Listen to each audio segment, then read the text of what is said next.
Ladies and gentlemen, welcome to the Film Fan Club Show. I am Sam Carrico. Did you guys have a good summer?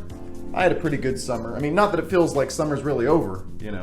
Fall usually means that temps are falling, but here in Oklahoma, fall means that it's still so hot it feels like you're gonna fall down. Guys, I saw a lot of movies over the summer. Did any of you guys see that Top Gun Maverick? Boy, it made a lot of money.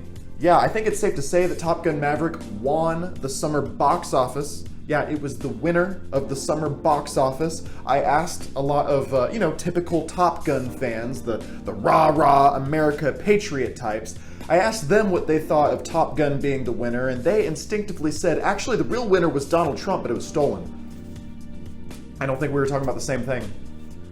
I also saw that movie Where the Crawdads Sing. Did any of you at home see this? Yeah, it's about a woman, a lady in the marsh who is wanted for questioning in connection to a murder. And there's actually a little bit of controversy behind it because the author of this book is wanted for questioning in connection to a murder. I'm not kidding. She's wanted for questioning. She wrote a book about murder, the audacity, and it still got made into a movie. Yeah, Ezra Miller saw this and said, hold my beer. Do not get me started on Ezra Miller, okay? They have caused a lot of problems for DC films lately, to say the least. Producer Dan Lin was actually looking at becoming the new head of DC films for Warner Brothers, but he withdrew from consideration recently. Yeah, he turned down the offer to be the new head of DC films. Word on the street is he actually took a new job captaining the Titanic instead because he said it would be easier. I'll tell you what movie I didn't see over the summer, though. Killers of the Flower Moon. Have you guys heard about this? Yeah, the Leonardo DiCaprio movie. It was revealed over the summer that the Leonardo DiCaprio movie will be pushed back to 2023. Yeah, it's being pushed back to 2023. We first talked about this movie on the show back in 2017, and they've been trying to put it out for 5 years now. I tell you, this thing gets any older, it's gonna be too old for Leo. You guys excited for the Kardashians? No, the new season premiered the other day. No spoilers. I'm a big Keeping Up with the Kardashians fan. I used to watch it at home with my mom, back in the day. And I'm also a fan of Pete Davidson. So whenever Kim and Pete were dating, I was really looking forward to seeing this new season. Then they broke up over the summer. And I gotta tell you guys, I don't know how much Pete is actually going to be in the show now that they've broken up. I actually went back and analyzed some of the footage from the trailer from when they were still dating and compared it to the same footage in the new episode. Would you like to see the differences? Ladies and gentlemen, we have got a great show for you lined up. Lucas Ledain is here to talk about Pearl and X, but first, kicking the seats, Ian Simmons joins us to break down Don't Worry Darling. Let's get right to it. I just want to let everybody know, if you're watching this on YouTube, feel free to use the time codes section if you want to bounce to whatever section you're looking forward. If you're listening on the audio podcast feed, there are chapters, links, time codes, whatever you want to call it, are in the show notes. I want to introduce my guest, Ian Simmons from Kicking the Seat is returning. Welcome back, Ian. How are you? I'm doing great. How are you, man? Excellent. The movie, briefly, the synopsis is, Don't Worry Darling is about Victory is the town where all these people in, a very small community. I think they say at one point maybe like 70 people are in Victory. Florence Pugh is a housewife tending to her husband, played by Harry Styles. And he goes to work every day at the Victory something, and a big part of the film is we don't know what he's doing. Over the course of the film, Florence Pugh begins to kind of lose her mind and starts to notice things awry. People are kind of telling her that there's nothing wrong. Who are you going to believe, me or your lying eyes, kind of thing.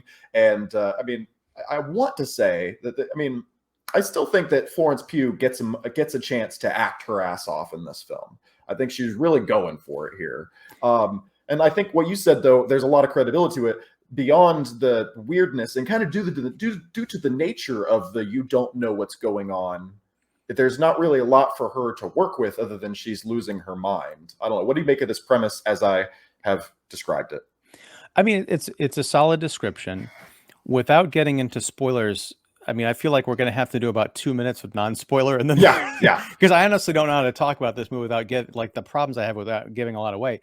But I think the problem is I've seen this story done a number of times before with similar twists, but I've just seen it done better. So when I'm watching it's kind of like watching the 5th Star Wars knockoff you've ever seen. You're like, Yeah. yeah, this isn't what George Lucas had in mind. Yeah, there's space and there's laser battles, but I mean, it's a cheap sci-fi show. That's how I felt, with this particular picture. Yeah, I mean, Florence Pugh she's a hell of an actress.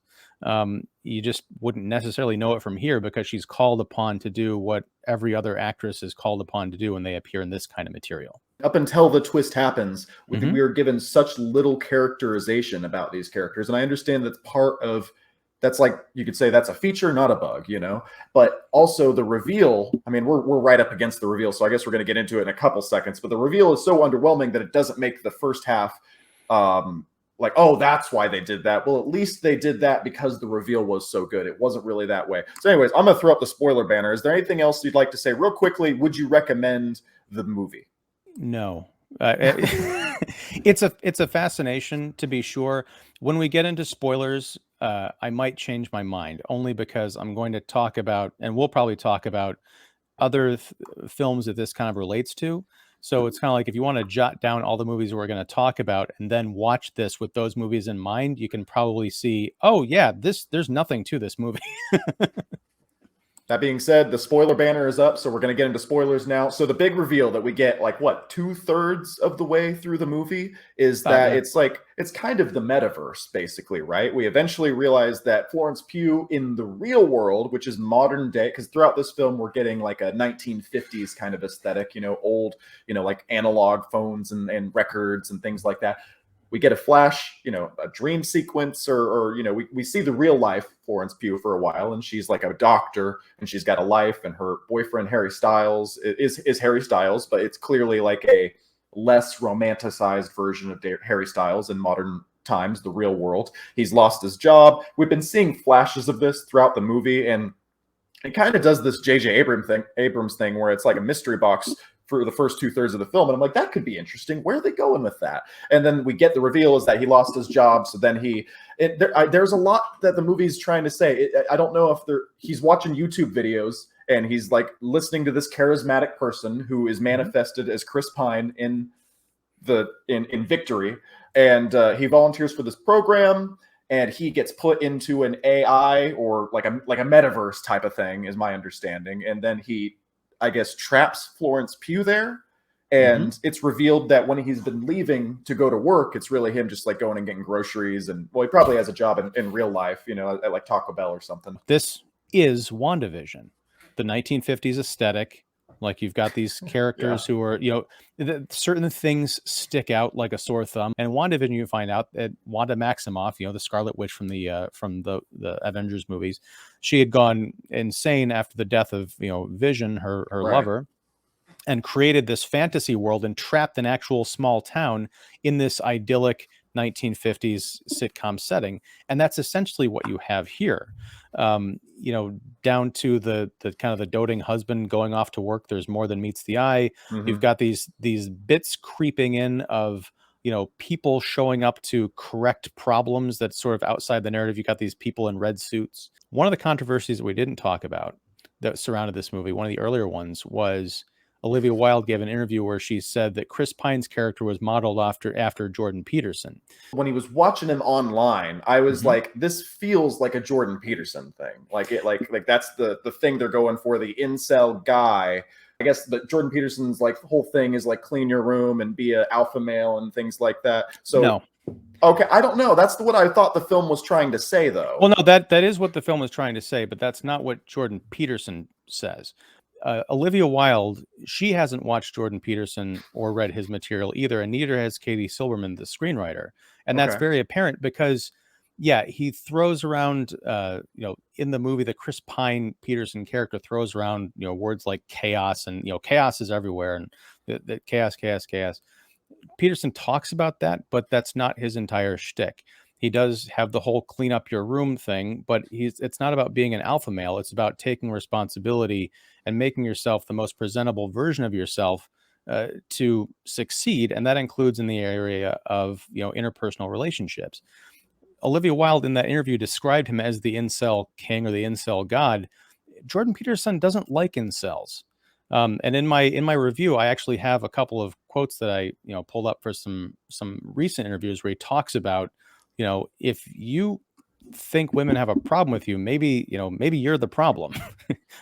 Have you taken a bath? Have you gone to college? Do you watch a lot of porn? Like, are you the kind of person that someone would want to have a conversation, much less a relationship with? The other problem here is that Harry Styles' character, Jack, in the real world, we're meant to believe that he is an incel, but the problem is incels by nature don't have girlfriends or They don't wives. have Florence Pugh at home saying, "Don't worry, I'll pick up extra shifts to take care of you while you get on your feet." Well, right, because incel, for those who don't know, stands for involuntary celibate. That's someone who would like to be out there having sex, but they can't. They they just don't have it together to meet people and all that. So yeah, it can lead down to the stereotype of the basement dwelling Cheeto dust internet rager, but it can also mean just people who are unlucky in love. If you want to make that your target, then the main person in your film, maybe lives across the apartment from Florence Pugh and has always wanted to be with her, so he traps her in this reality, and that's the whole situation. But the whole idea of them being in a relationship and he's upset that she's never at home, they could talk about that. We get like one scene with them, really. I thought this movie was way too long in the first place, but if they wanted to add 20 more minutes of them, in this kind of a real world scenario, figuring out their problems and making me understand why he would go to these lengths, uh, the whole premise feels like someone who wants to attack incels and Jordan Peterson, but doesn't actually understand what they're attacking. I think the key to this is Katie Silberman wrote the screenplay. But the story credit, did you recognize the story credit on this? I don't think I did, no. Shane Van Dyke and Carrie Van Dyke. What Brothers. have they done? They did a number of movies for The Asylum. Are you familiar with The Asylum? Like the very cheap knockoff media company? The very cheap knockoff media company. The people who gave us such movies as Titanic 2, Transmorphers, Fall of Man, Paranormal Entity. These are, The Day the Earth Stopped. These are all, I became obsessed with The Asylum for a number of years. And so when I first saw that their names were attached to this, I'm like, no, that's not it. And then coming out, I'm like, this makes complete sense. Wow. They're just doing what they did. They've just sold their same shtick to Warner Brothers, filtered it through Katie Silberman. It's like, oh, don't worry, no one's going to notice. This is totally original. It's fine. Wow. And then it's released, and Olivia Wilde sees this and is like, this is deep. I'm going to make this my magnum opus. I'm going to make this my thing. This is my best work. And my favorite, I wish I had it to pull up on the screen right here, but I think she was on Colbert or one of the late night shows. There's it's been going around now that Don't Worry Darling has been getting bad reviews. But she says on this late night show, Olivia Wilde says, yeah, and if the movie's bad, that's on the director. Like, it is 100% the director's fault. And she said it with such glee, because I don't think she was talking about a movie she directed. She was just agreeing with somebody else. But now it's just, be careful the things you say on the internet. Could you give us a couple of recommendations? You mentioned Ex Machina. Is there anything, Get Out, obviously. Is there anything else that you think would be a better film that people should see instead of this one? Since we already know you don't recommend this film. No, I mean, I've been watching a lot of like older, Hammer horror films. So anything from the Hammer catalog, if you want to travel back in time. But yeah, like recent stuff. This is one of the rare occasions where I actually went out to a press screening. Because in addition to superhero movies, I'm just kind of checked out of a lot of modern movies. It's a weird place to be in. I blame the pandemic. It's my pandemic hangover. It's like, you can stay inside. You don't have to go out to the movies. I'm like, done. I'm going to recommend everybody watch RRR twice. So maybe over Christmas break, I'll check out RRR. But I encourage everybody to check out the review on Kicking the Seats YouTube channel. And also the website is kickseat.com, right? Very good. Yeah. Excellent. Ian Simmons, is there anything else I haven't mentioned? Last words before you sign off. Thank you so much for joining me. Oh, if you do want to see a great Florence Pugh performance, I will say, Fighting with My Family. That was the movie. I don't know if that was her first film, but it was like one of the first things that she was in. It's about her, and she's got a family of like pro wrestling fans, and she gets the chance as a teenager to kind of like step up to the big leagues. It's a kind of heartwarming wrestling comedy featuring The Rock. But yeah, that's where I first noticed her. So yeah, check that out. And thank you, Sam, for having me on. I didn't mean to slip that last recommendation in my outro, but it came to my mind. No, I appreciate it. Remind us the name one more time. Fighting with My Family. Finding with My Family, a Florence Pugh recommendation from Ian Simmons. Thank you so much, Ian. All right, thank you. I am thrilled to be joined today by Lucas Ledain of Let's Chat Movies, friend of the show, returning champion. Welcome back, Lucas. How was your summer? Hello, thanks for having me back. My summer was very eventful, very good, very hot. It was very, very hot here in the old UK. I thought you'd be the perfect guest for this too, because there's two things that I like to talk to you about is DC, and then I also know you're a great brain to pick when it comes to horror movies. So Yeah. I was going to see Pearl this weekend, and I was like, you know what? We haven't really talked about X much on this channel, because that was a fantastic movie. It came out in March, and it has so much to say, I think, about like a lot about sex in general, about sexual liberation, sexual repression, religious kind of repression, and just a lot of things going off of that. And of course, this weekend, Pearl, which is the prequel to X, came out, and you haven't had a chance to see it yet. So what I thought would be fun is I could give you a little non-spoiler synopsis of Pearl and tell you my thoughts on it. And you've seen X, so then we'll talk about whether or not this makes you want to see a follow-up to X, or whether or not you're willing to go see Pearl after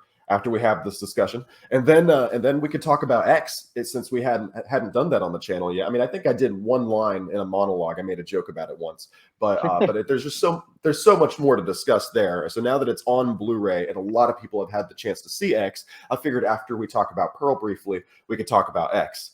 Mia Goth, who played Maxine in X, she also played the old woman Pearl in X. She played both those roles, and I thought that was a really fun way to get her back for this movie. And I was like, how are they going to make these two characters very different? You know, because it's the same actress who looks relatively similar in both movies.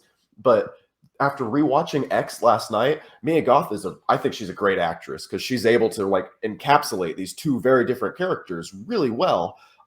Pearl, without giving too much away, set in 1918 in America, where I'm sure lots of places it was happening, but also here, the Spanish flu. So it's a pandemic movie. It's like and it reminds me, there's like a meme or something of like a woman like talking to another woman. It's like, don't you just want to go ape shit? You know, don't you just want to go nuts? Sometimes aren't you tired of being nice? And that's kind of what the movie Pearl felt like, because it's this one, because as we see her in X, she's clearly fucked up. You know, she's clearly got these weird morals that have warped her in a certain way. And so it just, that combined with a pandemic movie, it's a really great concept. We get to see her mind unraveling. Mia Goth, I've mentioned her performance several times. She also wrote the movie with Ty West.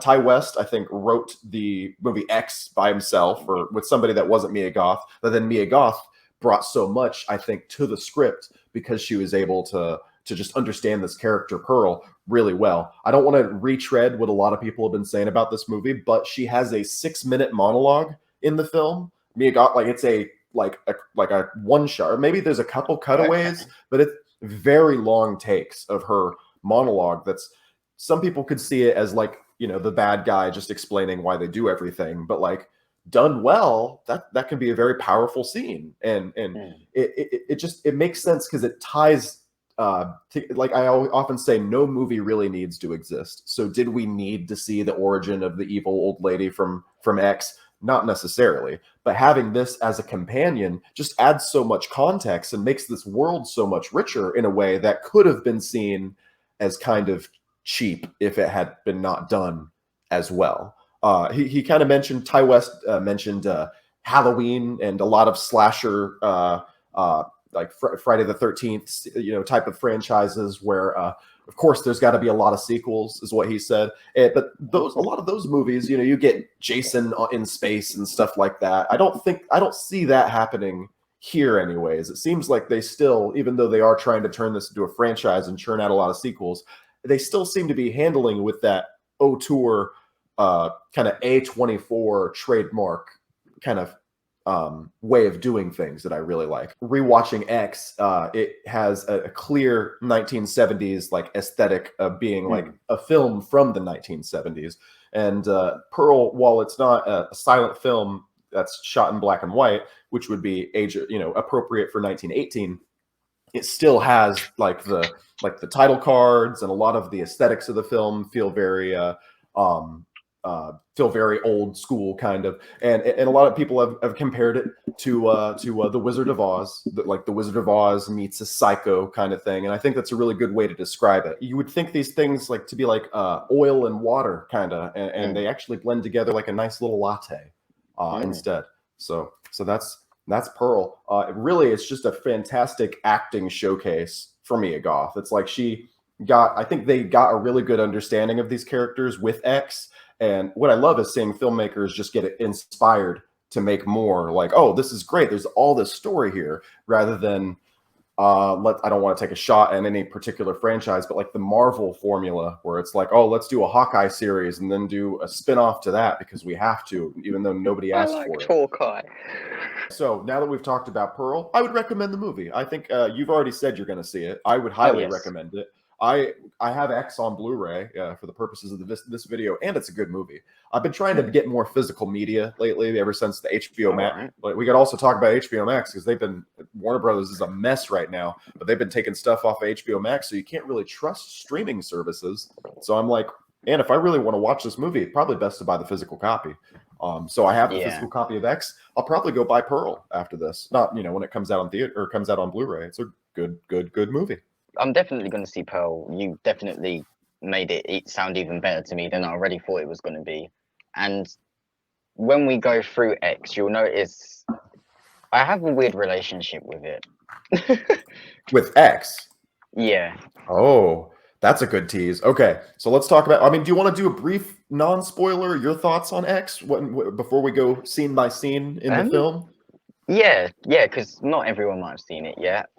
Sure. My brief thoughts, like my score is a 7 out of 10. So, like, to be clear, I do like the movie. I enjoyed it. Okay. That's in above my top average. 10.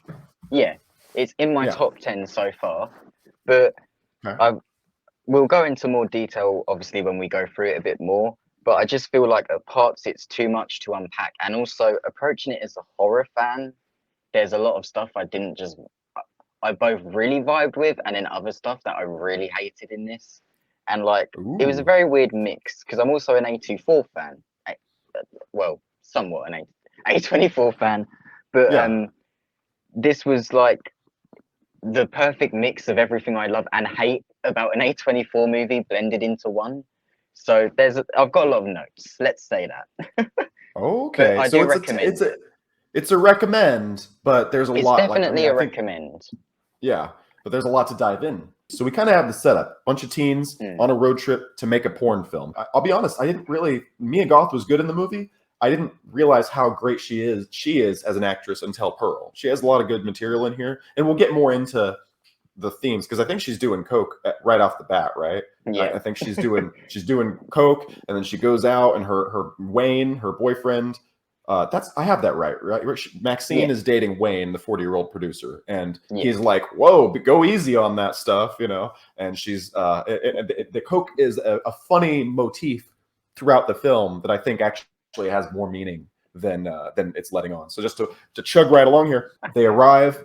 Howard is creepy. He's got the shotgun, and let's just talk about how as they arrive up through Pearl and Maxine. Pearl touching Maxine. What did you think of that section? We already are getting senses like weird, like Howard is protective of his wife, and his wife is a little creepy in a sexual way. So what did you think of the introduction to the old couple? I thought it was actually a really good introduction. Like the kind of first third of this movie in general, I think really did a great job of setting up the events of the movie. Like, yeah, I think so too. I loved, like, at first I even thought, because I hadn't actually known anything about it before watching it.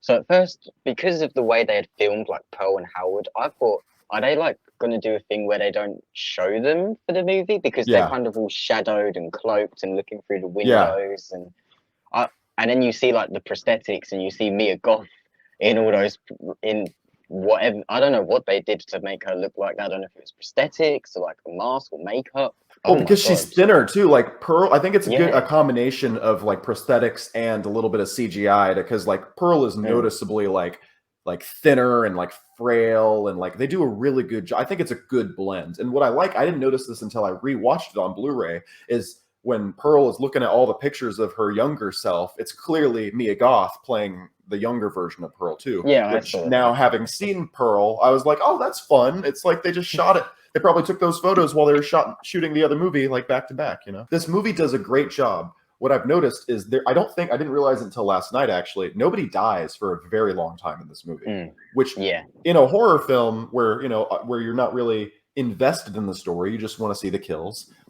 Without being invested in the story, that could be a little bit annoying that like nobody really dies. I remember Wes Craven added a kill to the first Scream movie. I think the janitor dies in the first Scream movie because the studio was like, we need somebody to die. And I really appreciate that they were able to make that work and walk this fine line, but also that A24 was like hands off enough that they're like, no, let's just let you build the tension. And the way they do that is partially through this amazing scene. You got a lot going on in the scene. Mia Goth goes for a swim, and while they're shooting Brittany Snow's section of the movie, Mia Goth goes for a swim. We don't realize there's a crocodile or an alligator in there, and we just see it lurking, and there's that great overhead shot of her swimming to the harbor with the alligator, crocodile, whatever it is, and it barely almost gets her. But then at the same time, you have Pearl stalking her and watching her, immediately creeped out. So it's just like there's all this. She like sees Pearl and she does the little shush there, or she waves her up here, and then she's like,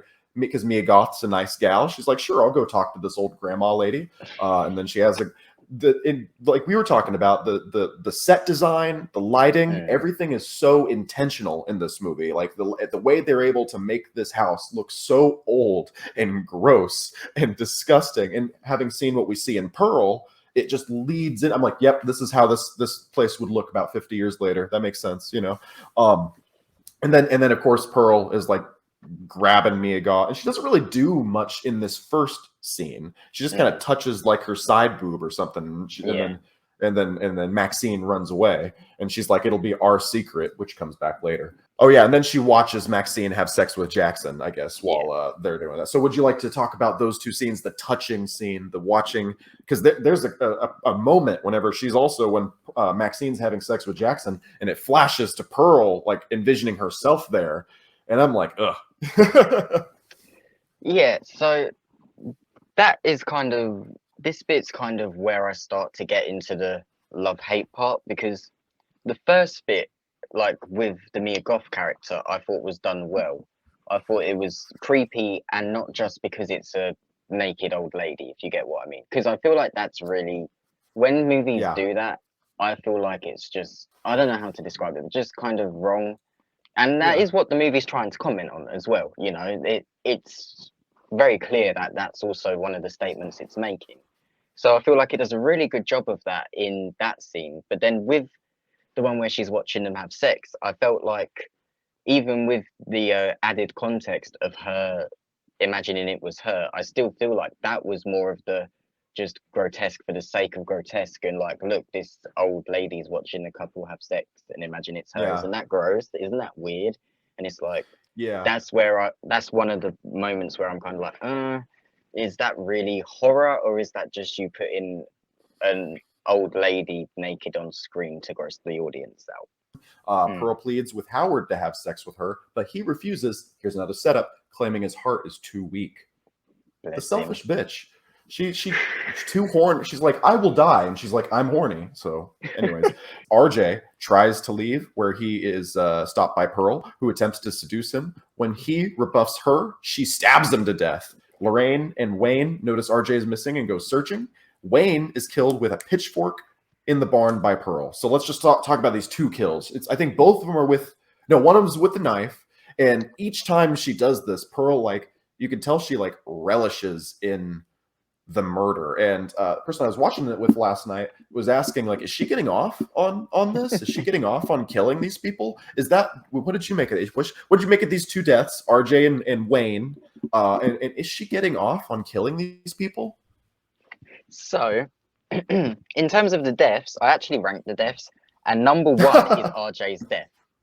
I loved this death scene. I thought that it's one of my, if not my favorite scene in this entire film. If it wasn't for one other, which is another death that we'll get to, but I just love the way it was shot in general, when the blood splatters across the headlights and everything across the fence just turns red as she's going in on him, stabbing him. And like, I shouldn't have, but when I was watching it, I out loud said, "As you should." And there's no reason. He's a perfectly nice, well, he's a good guy, but he's not like a terrible person. So you do feel a bit like, oh God, poor lad. But at the same time, should have just slept with her. I'm joking.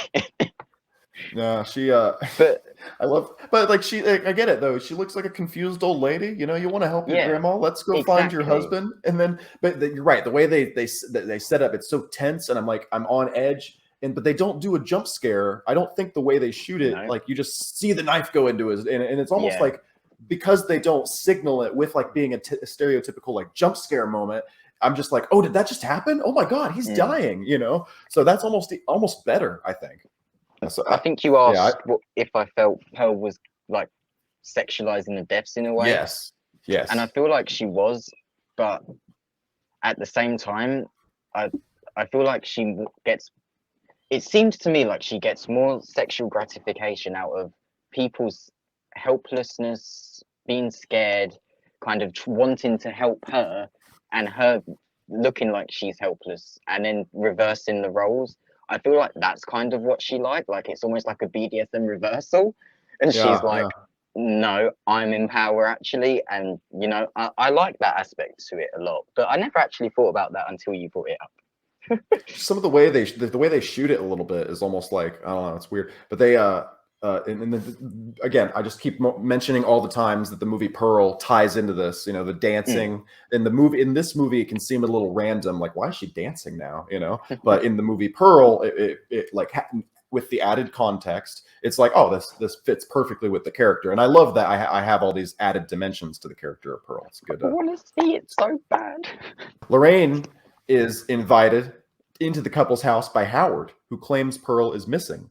Asks Lorraine to retrieve a flashlight from the basement. Lorraine attempts to leave the basement. She discovers she's been locked in. After turning on the light, she discovers a man's rotting corpse. And we have two horror tropes in this movie. We get the final girl, you know, of course, and then we get the scream queen.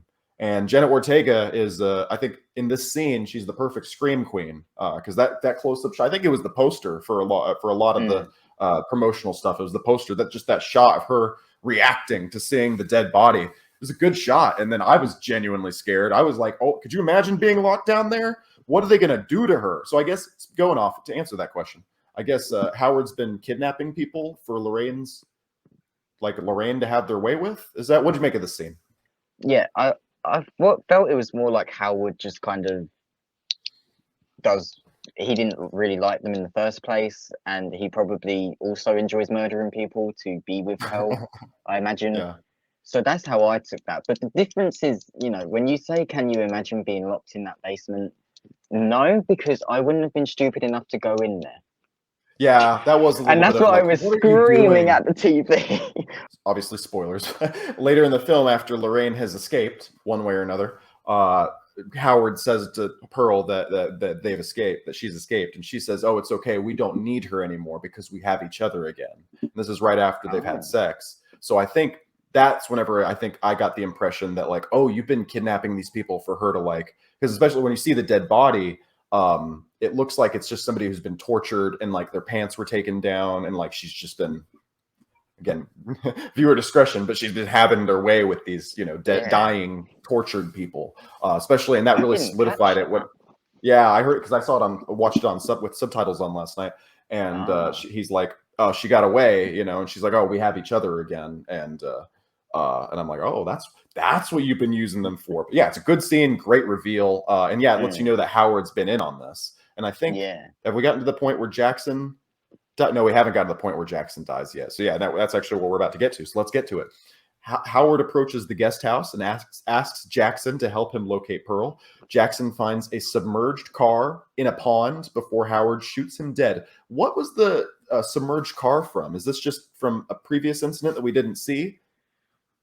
I don't know, and I don't care. This was my least favorite death scene in the entire. I knew it was going to be this one because it's so boring. Especially, it was so quick as well. It was just like, and he's gone. Yeah, it's like we got to get this character off the chessboard. So let's just do it fast. I'm like, okay. It was probably we can only afford Kid Cudi for about 4 days. Let's wrap it up, guys. I remember that. Yeah, I forgot that it was Kid. Yeah, I forgot it was Kid Cudi. Pearl enters the guest house and climbs into Maxine's bed naked. Maxine awakens and screams, causing Pearl to flee the house. The brief shot of Bobby Lynn seeing Pearl like run through the hallway is very funny. I don't know why it's so.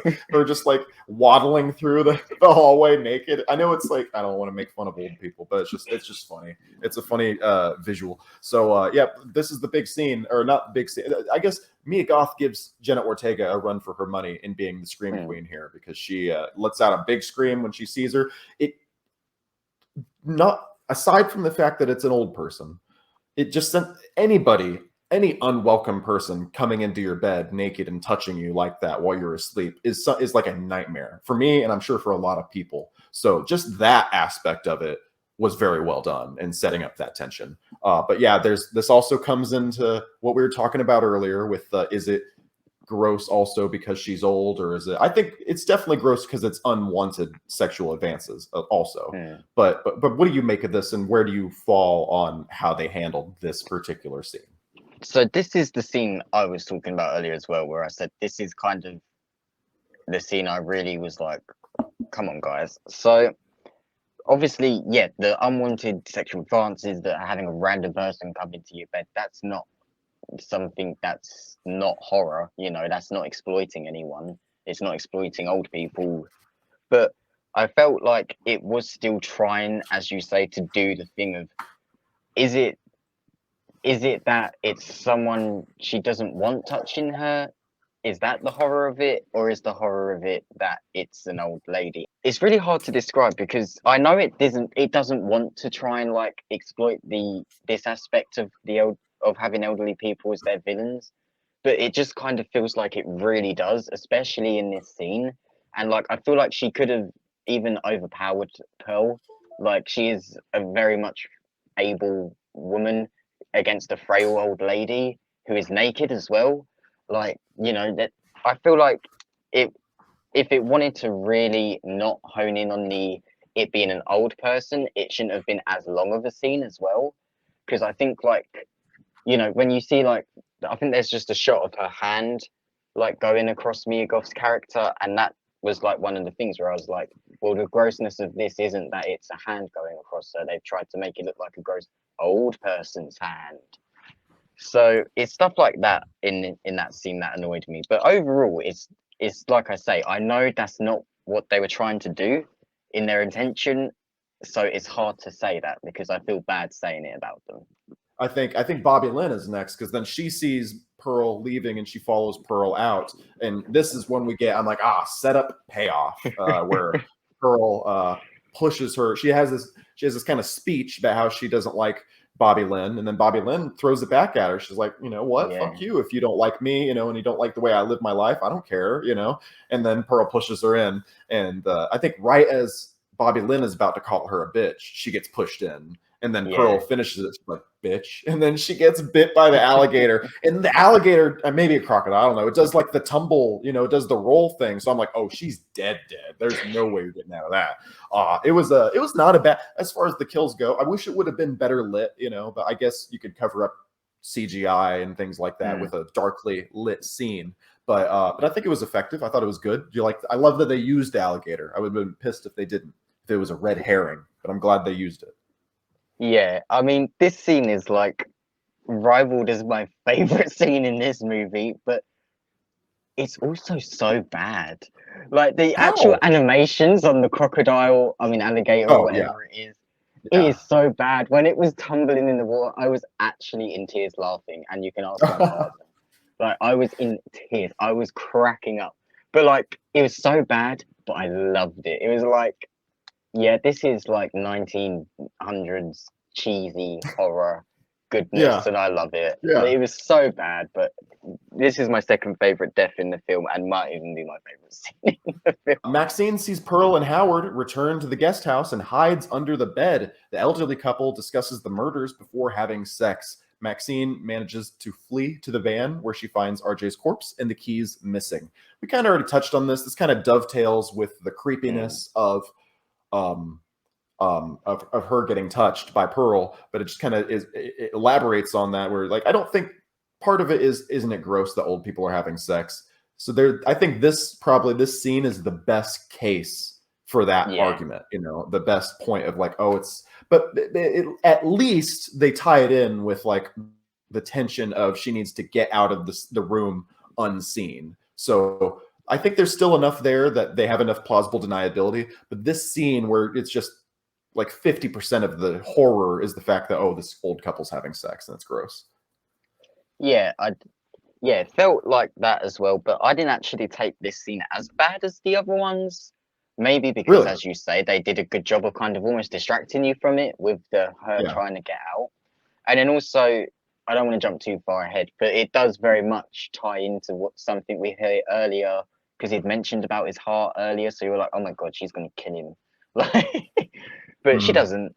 So yeah, then he doesn't die here, but then they make their way back up to the house where Maxine has gone back to the main house to get the keys, and she finds Lorraine. Lorraine is freed by Maxine, but she blames Maxine for it, and she's like all mad. She's like, she clearly regrets having been part of this. She thinks that, and I'm trying to think about, I don't know what the film's trying to say about having Lorraine be convinced that all their troubles are because they chose to do this, but she's very clearly like, fuck this sex movie. I shouldn't have done this. I should have just stayed a good girl. And that's kind of her arc. And then she dies for it, you know, whereas Maxine, who is the deviant, you know, as the movie is kind of saying, she's the deviant. She does coke. She's been doing lots of coke. We mentioned there's like 3 other scenes that I didn't mention where she does more coke. She probably did coke right before she came to the house, I think. And then, but so like the idea is that Lorraine's the good girl and Maxine's the bad girl, and Lorraine runs right out and immediately gets killed because she doesn't listen to Maxine. There's a lot going on there. I don't know exactly how to describe what I think the film's trying to say, but it's interesting. What did you think of Lorraine's death? I liked how quick it was. Well, that's funny, because this is where I started to feel like this movie was getting too rushed, and like it felt like a lot of things were happening too quickly and at once, and it was like, whoa, guys, you need to like take a bit of a chill. Like, we've had a really great setup. We've had some really great deaths. You don't need to then like go. It's actually a similar problem I had to get out, like literally like last little bit, which was that I felt like, oh my God, everyone's suddenly dying at once, and it's not like building up the tension in between it. They build that tension back up a little bit by Maxine has the gun from the van that we mentioned that Wayne says is not loaded, and then Howard has been shooting the shotgun, so we know that it's loaded. I guess Lorraine like is still in the process of dying, so she makes a sound which startles Howard. He dies. She makes a sound. Well, she like, I didn't want to like, you know, she like I think on my she gets subtitles, her blood over him, I think, and that's what kind of starts to cause it. But yeah, it's gross. It said gurgles, and I'm like, ugh, yeah, I don't like that word, gurgles. Ugh. So yeah, and the prosthetics, I think I don't know if they did CGI or prosthetics, or they built a dummy version of Jenna Ortega, but it looks effective. I like how her dead, as far as a horror film goes, you know, it looks like a corpse. So it's good. The prosthetics, visual effects, whatever they did, it looks real and good in that scene. Yeah. Howard dies. So then Mia Goth's character Maxine versus Mia Goth's character Pearl. That's all that's left. The last two Mia Goths standing. So Maxine comes out with the gun. She's like, where are the keys? And I love a couple things about this scene. She's like, Howard, he's dying. Help me. And she's like, I don't give a shit. Where are the keys? And then she gets the keys. And then Pearl, it starts yelling at her, you know, about how she's a slut and all that stuff. And Maxine repeats the thing that she's been saying throughout the film is, I will not accept a life I do not deserve. And I should have set this up earlier, but throughout the film, we've been seeing in the background this very, you know, harsh kind of authoritarian preacher on the television set in the background throughout the movie, and he's talking about like life through a lens of like God and being super religious in a very strict way, and him on the TV kind of begins to line up with Maxine's monologue to the point where they both say at the same time, "I will not accept a life I do not deserve." And there's another kicker to this whole subplot that we'll get to at the very, very end. But like, I was like, oh my gosh, this movie there's a lot going on here, you know? And then, you know, Maxine realizes the gun is actually not loaded, which was like, oh no, shit. And then it kind of, I don't know, kind of as a cop out. I don't know. What else are you going to do in this scene? But she's able to duck really fast, I guess. And then I just love the look of Pearl just getting blown back by the shotgun as she tries to shoot it. Oh, it was so good. It looked like but a crocodile when it jumps out. Just it looks so funny, almost comic, like, you know, like a little like noise. It looks like a Tom and Jerry sketch almost. You know how they really exaggerate the animation. It looks exactly like Tom's trying to shoot Jerry and just gets blown back.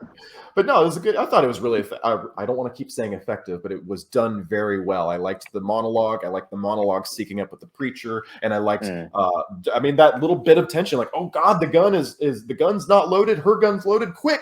And then you know, like whenever she's made it, a lot happens in this scene. What did you make of this climax, Lucas? Yeah.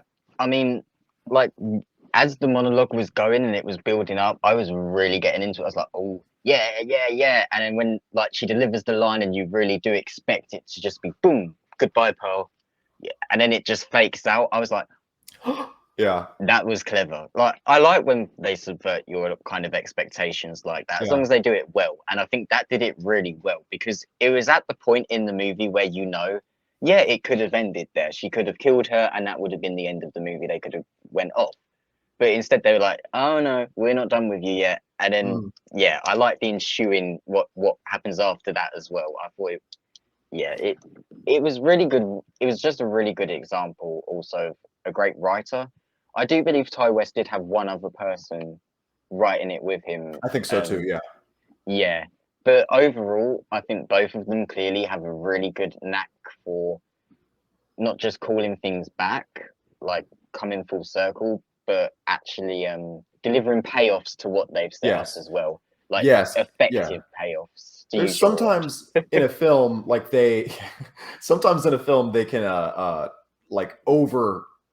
foreshadow something, and they think a movie thinks it's being smart because it does set up payoff, and it's like, no, that's clearly, like, it was so clearly what you were going to do. But I think the thing with the shotguns, not knowing which one's loaded, I mean, we kind of do because we see Howard, but just like the tension of the gun, and like you said, she could have shot Pearl right there, or Pearl could have shot her, but having the extra 30 seconds of tension, like the movie could have ended right there, but instead they're like, uh-oh, and it's like, right, subverts your expectations, but in a good way. I like that. So yeah, I was very satisfied with this, and then just to wrap up, yeah, Pearl is on the ground dying, calling her a whore. She's telling, first of all, she flies out, and then Maxine's about to leave. She says, "My hip, can you help me?" Fuck no. I like, that's so funny. I love the audacity. And then she starts calling her a whore, and then Maxine backs up, and then the look of her, and this kind of calls back to whenever they saw the dead cow on the highway at the beginning of the movie, and they had this close-up shot of them just driving over the guts. It's almost mirrored in how it shows Pearl getting run over. So that's kind of fun. I didn't notice that until just now. So then Pearl gets fucking killed. And I mean, just to drive towards the ending, of course, this movie is bookended with cops showing up and kind of purveying this. And I like that. At the beginning, it's like, damn, what happened here? And then at the end, I'm like, oh, that's what happened. What are they gonna make? And then we found a camera. Found a camera. What's on it? Probably one messed up horror picture. And then the last little kicker, it's probably, I think they show it a little bit earlier, but the last kicker is the preacher throughout the film that's been on the TV, poisoning the minds of Pearl and Howard and all these other, sexually repressed people. That's Maxine's father. My daughter left and became a deviant and did all these things. But I like that the film, the one who survives is in their opinion, the most sexually deviant one, the one who's doing coke all the time, the one who's, having sex, in a porno and things like that. All these things that, the implication from the preacher and from from Pearl and Howard is like, oh, you shouldn't do these things. You're a bad person. And honestly, horror films kind of do this they unintentionally fall into this trap sometimes where like the person who lives is the person who doesn't have sex, you know, the person who doesn't have drugs. Scream comments on this, you know. But I like that they flipped that. The person who survives is the one who's doing all that stuff. Yeah, I mean, I did kind of guess that twist just because based on the stuff he was saying and how it was paralleling. A lot of the times they would parallel what he was saying to what the characters were doing. Mm-hmm. Like, I don't know if you noticed that, like, it would very quickly edit between that and then I did like that. Exactly what he's saying. Yeah, the transitions are very cool. Yeah, and I was like, I've just seen enough horror films at this point to kind of guess these twists off the bat, as I'm sure you figured they would be related? Is that what you're saying? I figured that they'd had a connection. But I actually thought at first that Pearl might have been like Mia Goth's character, Maxine's mum or something, and that was like the father, like on the TV. Like that was kind of, I don't know why, but that's just where my head was going with the film. I was expecting like a family twist or something, because I don't know, horror films like to do that. They'll be like, the killer was your parent all along, and you're like, great. It was actually I'm still getting killed. It was actually Mrs. Voorhees or some shit like that.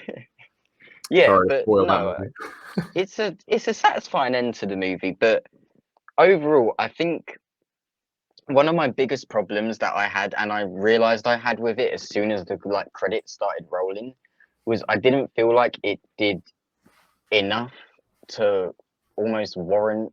This sounds really bad, but like we can tell from the conversation, I like this movie, but it almost didn't do enough to warrant it existing. Like it doesn't. It says a lot, but then fails in a lot of the stuff it says.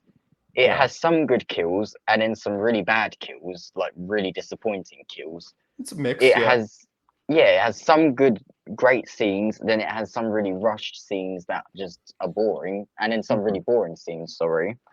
So it's like such a weird mixed bag. So that's why I give it like a 7 and like very much in the middle. Like I can't say I love this film, but clearly there's something about it I like. But there's also clearly something I don't like about it, and I still to this day can't properly wrap my head around why I don't like it. And this is why I'm excited for Pearl, because I feel like with more context, and as you said, you do get that from the movie, with more context to what's happening, I feel like I will enjoy X more, because I think my biggest problem is that we don't have a lot of context to why Pearl and Howard are doing what they're doing, you know, why the students are doing what they're doing, really. You know, we just kind of know they want to make an artsy porn film. You know, are they like huge in debt in student loans, and that's why they want to make a really successful film? That would have been like at least something, you know. In the 70s, student loan debt wasn't nearly as big of a problem. Oh, well, you know, I just felt like in general it had some really good stuff, but then some stuff it just could have explained more, it could have done more with. But that's, as I say, I really do think Pearl and then Maxine are gonna really cap this all off, because he wrote them all like practically back to back. Yeah, exactly. They wrote Pearl, and Pearl was like basically the movie for Pearl. The story for Pearl was originally just a backstory that they wrote for Pearl's character, and like just to help Mia Goth. And then they had enough there. They were like, we could make a movie out of this. We have the set already. And then they were able to do that and shoot it back to back, and A24 went for it. And then I think now with the success of those two, they really are like, well, we could probably make a franchise out of this. And that's exciting. I think I like the film way more than you did. I don't do number scores, but I like it a lot, you know. So it's not really an average film for me. It's very much above average. Especially horror is not necessarily my favorite genre, and for me to enjoy a film like this so much that I even bought it on Blu-ray is pretty high statement. I like what it has to say about sex and aging, and versus the way one lives their life, and how their sexual repression can manifest in ways that are bad.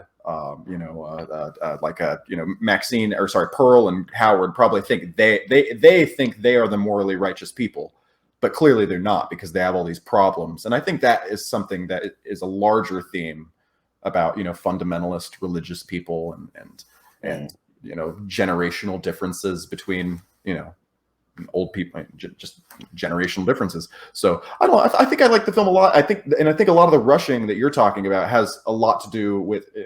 Correct me if I'm wrong, has a lot to do with just the fact that so much of the film, probably like 60% of the film, is a slow burn, building up tension, and the last 40 is just like a roller coaster ride. You know, like you're going up, and then when you reach that crest, you just go. Whoosh.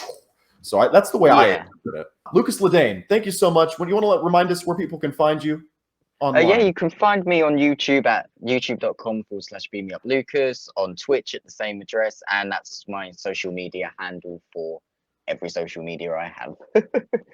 Bam. Thank you, Lucas. No problem. Thank you.